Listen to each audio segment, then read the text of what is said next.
I've spent the last few weeks looking at luxury clothing brands online, and most of them are forgettable.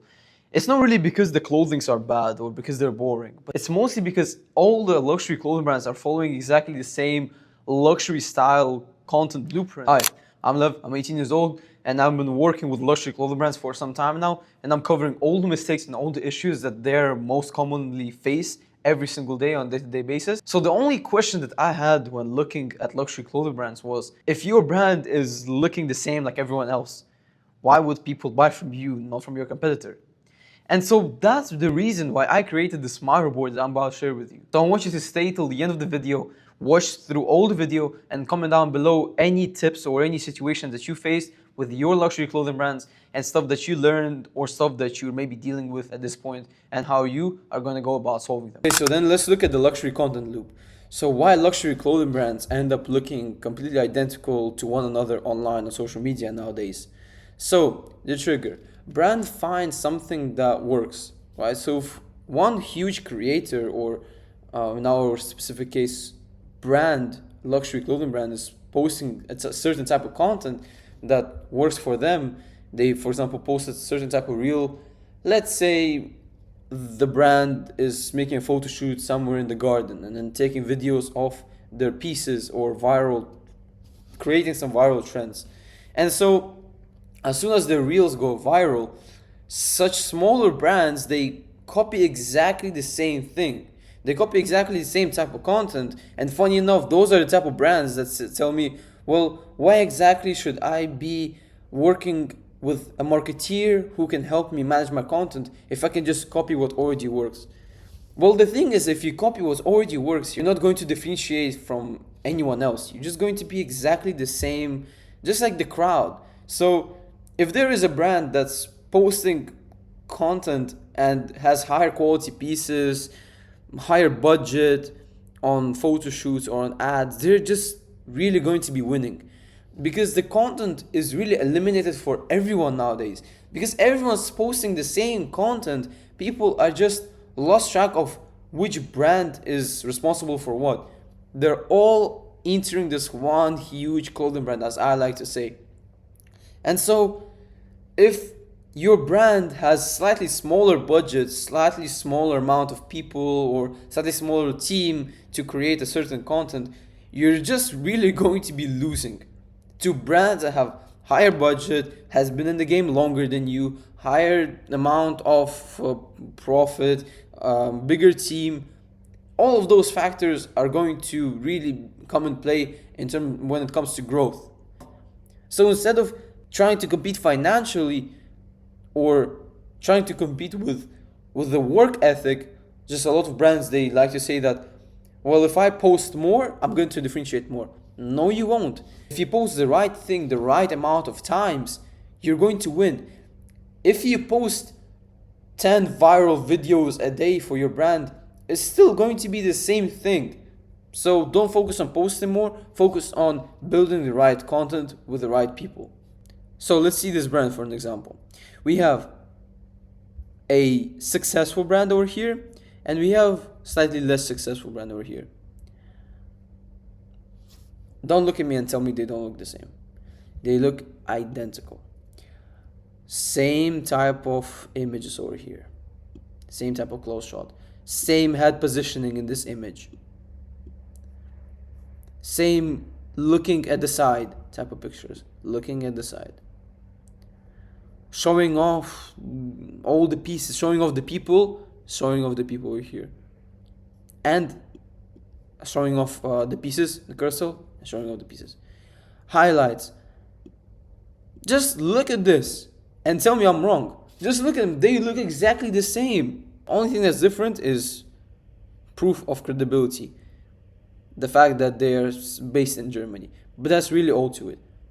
So these brands are really identical. We have a slightly more successful brand and we have a little bit less successful brand over here. And they're copying the same format.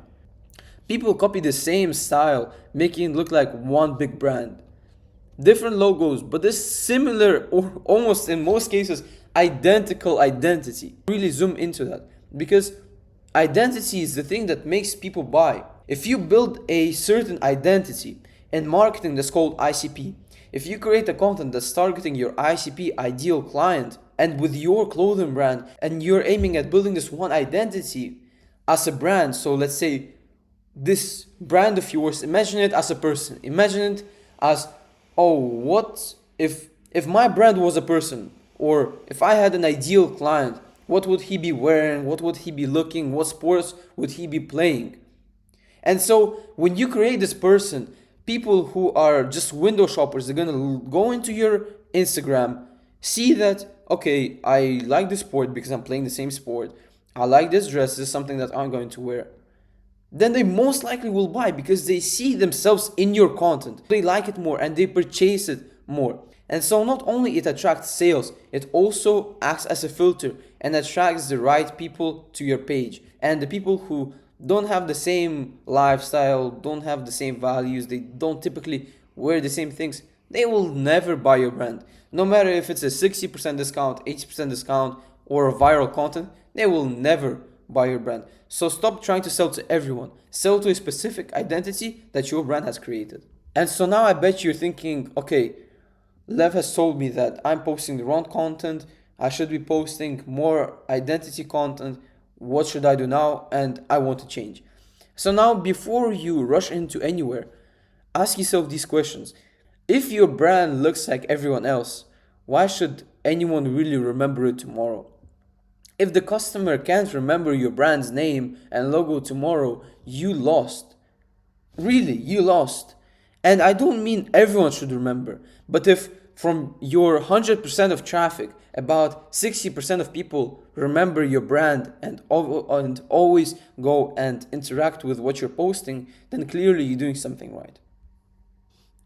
And so this was me a year ago, starting off working with luxury clothing brands. I didn't know what type of content to post, how to post it, what will be working, and how it will all be. All I knew is viral, meaning numbers, meaning probably sales. And so I was managing brands that were failing. The longest time I had a client was about a month. Then the cycle of losing clients and getting more clients and losing and getting and losing and getting kept repeating after month because I was simply not able to provide the good results that I have promised my clients. So this is me now, managing brands that are consistently hitting at least 30K a month. My way of managing content for clients really changed, and brands that I work with instantly noticed that. This is how I became one of the reasons that my clients will always choose me other than any marketing guy. Because let's keep it straight, 80% of marketing people out there, they are people who are going to sell the dream of getting your first million of views, or they will refund you. But that's clearly not how the game works. I know you understand it too. So then what has changed? I realized that the winning brands are doing the opposite of what majority believe that they should really do. Principles are the same, but the performance is unique. And so performance is the thing that you should leverage as your point of differentiation. Premium. Building a premium brand does not mean memorable. Does not mean that people will remember it. Let's visualize this example. So we have this candles, a simple candle, nothing extraordinary, just a simple candle.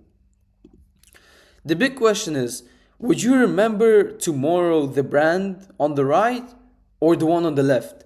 So let's say this is a brand called the Candle Bar, and this is a brand called the Candlestick. If you see these posts while scrolling your For You page, are you going to even remember that you saw this? Let's assume this brand is hitting somewhere about 3K a month consistently. What will make them be different? What will make them differentiate? How could they structure their product differently so it doesn't look exactly the same like the one on the left? Here it is. Same product, different background. You can see the packaging and you see the full value that you get per piece that you invest your money into as a customer. It acts as a filter. It filters out the people who are on a low budget side of things. They probably won't be looking at buying this candlestick just because it just looks expensive. And so it attracts people who already have the right budget. They step into this funnel who already have the right budget. And so people who already have the right budget, in most cases, if a person has a good budget to put in the candlesticks and buy candlesticks for himself, for his house is at an expensive price. His house is probably very well furnished and very modern. And so when he looks at this candle, he already imagines his house, where he's going to put it, how he's going to put it, with what he's going to put it. And so he most likely is going to end up buying. Hope you enjoyed this video. Like and subscribe for more video posting those type of helpful content for luxury clothing brands consistently. So give me a follow to not miss any of my videos future on.